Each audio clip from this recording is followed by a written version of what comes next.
як масҷида намоз шидааст и кори шидагиай намози шом имом хондааст намоза салом додааст ки қавму баъзи бисёр гуфтанд ҳазрат 2 ракат хундӣ мегуфтааст 3 хунду ҳами гапи чаб омадан гирифт як гурӯш ки 3 хундааст як гурӯш 2 хундааст ба ҳам як тоҷир қафуда будай гуфтааст ҳазрат аниқ 2 ракат хундӣ гуфтааст чӣ хел даказат мекунӣ гуфтааст ҳами 3 ракати шомда ман ҳами 3 магазин дорум одатан дар ҳар ракатеш як магазин ман ревизия мекардам ҳами дафта таша успет кардам аниқ 2 хундаги саҳобии пайғамбар саллаллоҳу алайҳи васалам ки ҳазрат мега баъди адои фарзи бомдод дид ки як одам намоз хондестай ва гуфт субҳаналлоҳ ин чӣ намоз аст баъди фарзи бомдод ҳамун шахс намозша адо кард гуфт ё расулаллоҳ ҳамун ракатаи фаҷр аст 2 ракат силати бомдод ҳамунро нахонда будам ҳамунро адо кардам мега фасаката валам яқул шайъо ҳазрат сукут кард чизе нагуфт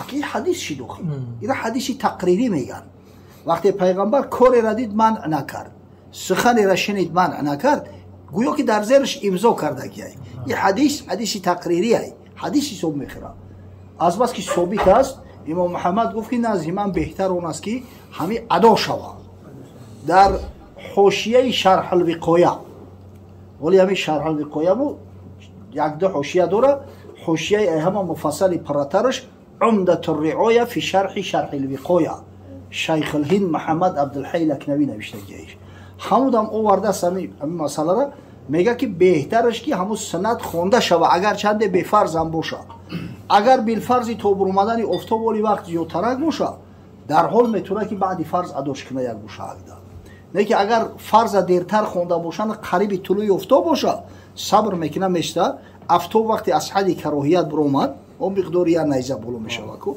баъд мехонаш яъне ҳар ду суратшам мега дурустай мақсад саъй кардан дар кор ки сунната пешаи фарз бихонем аммо агар худое накарда ҳамин хел положение шид ки масалан фарза хондем сунната нахонда бошем беҳтараш бихонем ай нахонданда хондан беҳтар аст баракалло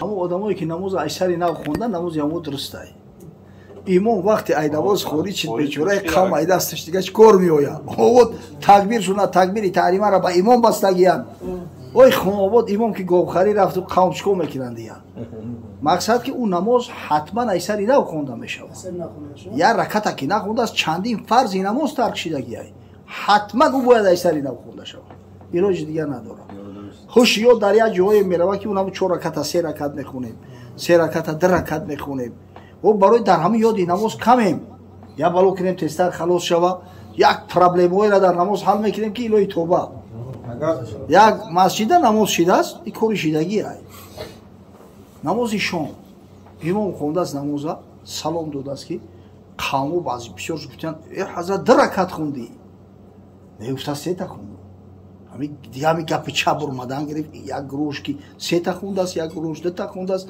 ба ҳам як тоҷир қафуда будай гуфтааст ҳазрат аниқ 2 ракат хундӣ гуфтааст чӣ хел даказат мекунӣ гуфтааст ҳами 3 ракати шомда ман ҳами 3 магазин дорум одатан дар ҳар ракатеш як магазин ман ревизия мекардам ҳами дафта таша успет кардам аниқ 2 хундаги оғи дар намоз вақти магазина ревизия мекунӣ агар мисол салом доду ягон чира ба ҷо наёварду ба ёдаш омад гаштарака хиста хондан дуруст мешавад бешак вақте як ракат намозаш мондай ӯ ба салом ай намоз хориҷ намешавад то замоне ки кори дунё накуна гапи дунё нага синаш ай қибла нагарда вай ҳам дар намоз истодагиай ина масалан салом дод субҳаналлоҳу алҳамдулиллоҳу аллоҳу акбар гуфта зикр кардестай яке дар ёдаш зад ки як ракати дига мондагиай аллоҳу акбар мега мехезад ҳамун раката ба шарте ки о мегӯ ку руша нагарда боша силиқав ҳамун як ракати дигара мехона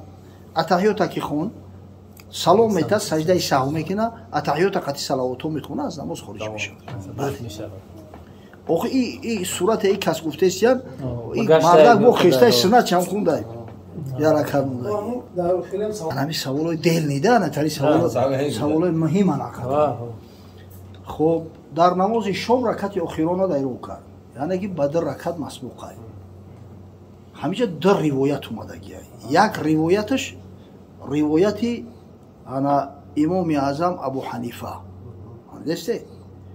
Имоми аъзам Абу Ҳанифа мега ана боқӣ мондашда мехези 2 раката мехуниву 2 раката мехуниву қаъдаи охир мекуниву ай намоз хориҷ мешавад. ривояти диюмаш ривояти имомайн. имом Абу Юсуф имом Муҳаммад шогирдои имоми аъзам Абу Ҳанифа. Ино меган ки ба 3 қаъда мехонаш. имом ки салом дод мехеза 1 ракат бозами сура мехона, мешина қаъда мекуна, атаҳиёт мехона, бо мехеза 1 ракати дига бозами сура мехона, ида қаъдаи охир мекуна, ай намоз хориҷ мешавад. ҳардушам дуруст. бале. ҳайни ҳами сура дар намози 4 ракатира мешавад. охирон раката дайро кард. охирон раката дайро кард. Бояд чикор кардам? 3 ракати дига мондааст. ё ду мехона ба қавли имоми аъзам Абу Ҳанифа мисли намози шом мехонаш. Калмағриб. Инамиш 2 та ба 1 та. 2 та мехона мешина ба 1 та дига мехона. худи ҳами соҳиби Мухтасарулвиқоя Убайдулло ибн Масъуд раҳимаҳуллоҳ бениҳоят ҳазрат ҳами мазҳаба сахт меқапид. ҳамиҷа ба қавли имоми аъзам фатво додагия дар чӣ Мухтасарулвиқоя. Калмағрибиш гуфтааст. мисли шом мехонаш мегӯяд. аммо ба қавли имомайн ки аксари фуқаҳои мутаахир қавли имомайна ихтиёр мекунанд. агар чанде ҳардуш дурустай, зеро ба усули мазҳаб қавли имомайн ҳамиҷа мувофиқтарай. ба қавли имомайн имом ки салом дод айҷош мехеза 1 ракат бозами сура мехона, мешина қаъда мекуна, зеро қаъдаи аввал баъди 2 ракатай ку ӯ 6тани қати имом ҳисоб нест. 1 ракат қати имом хондагия, 1 ракати дига мехона бозами сура, қаъдаи аввал мекуна, баъд мехеза 2 ракати дига мехона, дар ракати якумаш зами сура мекуна, дар дуюмаш фақат фотиҳа, қаъдаи охир мекуна, ай намоз хориҷ мешавад.